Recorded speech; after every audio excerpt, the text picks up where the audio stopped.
ole tuna kan hmu hi i10 all model kha nia hi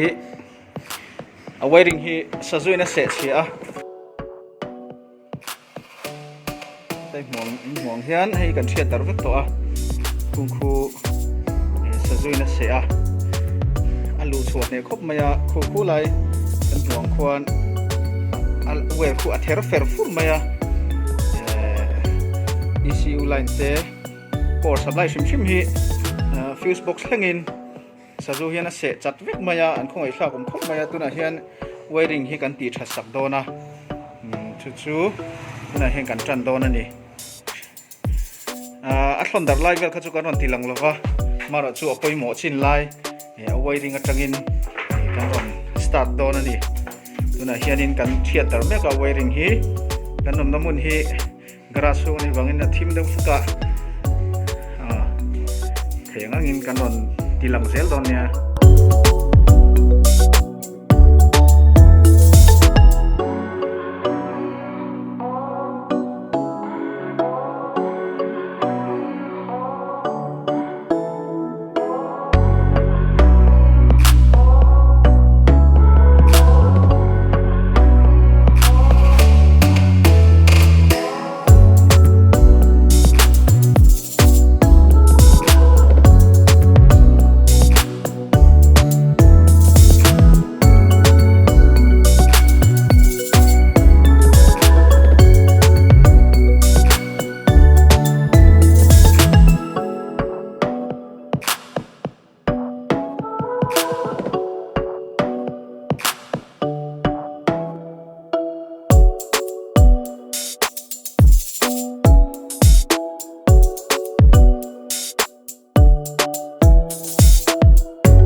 ole tuna chuanin hmun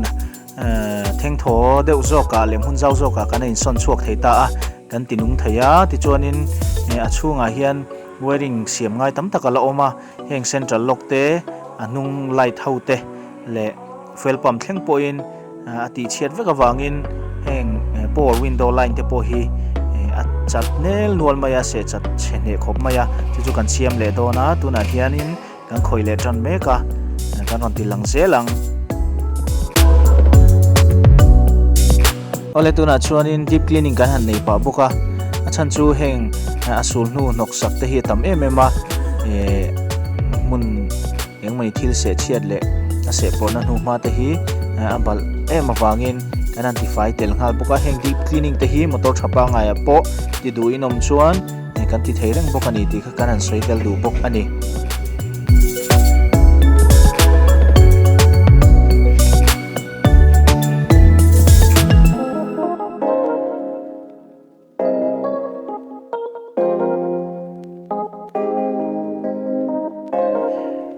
tuna chuanin kan vo pum tran to a dashboard te poi kan hlang thei to dona a wiring hi duanga kan pe fel to wangin tuna chuan kan vo pum tran dona ni